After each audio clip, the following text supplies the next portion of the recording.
வணக்கம். தமிழ் ஃபுட் கார்னரில் இன்னைக்கு இட்லி மாவு இனிப்பு குழி பணியாரம் பண்ண போகிறோம். இட்லி மாவு மட்டும் இருந்தால் போதும். வீட்டில் உள்ள பொருட்களை வச்சு நம்ம ரொம்ப ஈஸியாக வேகமாக செஞ்சிடலாம்.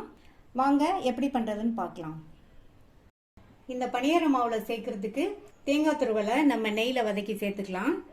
அதுக்கு ஃபஸ்ட்டு இந்த பேனில் 1 டீஸ்பூன் நெய் சேர்த்துட்டு, நெய் உருகினதும் இதில் 3 டேபிள் ஸ்பூன் தேங்காய் துருவல் சேர்த்துக்கலாம்.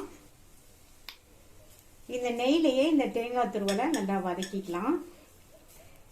இந்த மாதிரி நெய்லேயே வதக்கி நம்ம அந்த பணியார மாவில் சேர்த்தோம்னா இந்த பணியாரம் சாப்பிட்றதுக்கு ரொம்ப ரொம்ப டேஸ்டாக இருக்கும்.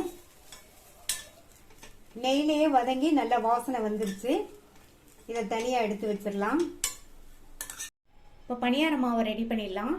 இந்த மிக்சிங் பவுலில் 3 கப் கரெக்டான புளிப்புள்ள இட்லி மாவை சேர்த்துக்கிறேன்.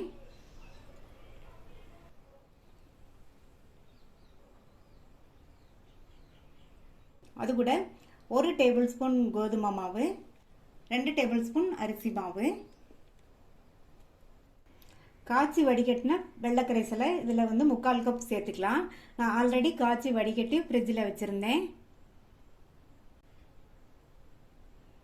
அடுத்து இதில் நம்ம நெய்யில் வதக்கி வச்ச தேங்காய் துருவல், வாசனைக்கு 1/2 டீஸ்பூன் ஏலக்காய் பவுடர். இப்போ எல்லாத்தையுமே நல்லா ஒன்றா மிக்ஸ் பண்ணிக்கலாம்.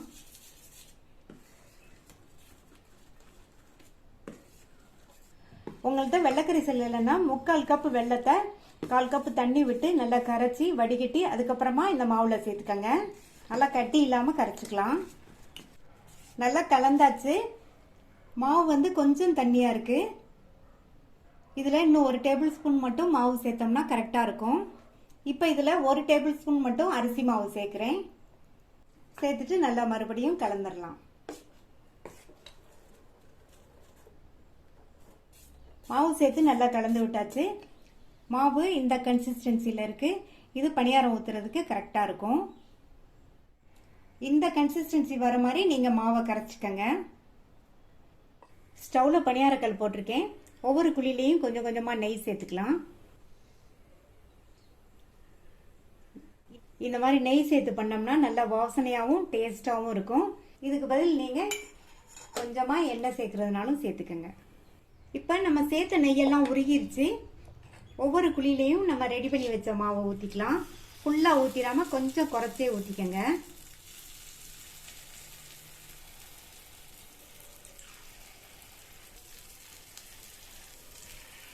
நம்ம கொஞ்சம் கம்மியாக ஊற்றினா அது வெந்து வரும்போது சரியாக இருக்கும். பணியாரத்தை ஊற்றுனதுக்கப்புறமா ஸ்டவ்வோட தீயை நல்லா குறைச்சி வச்சுருங்க. நம்ம வெல்லம் சேர்த்துருக்கிறதுனால ஃப்ளேம் ஹையாக இருந்ததுன்னா கருகி போயிடும். 2 நிமிஷம் கிட்ட ஆச்சு. ஒவ்வொரு பணியாரமாக பரட்டி போட்டுக்கலாம்.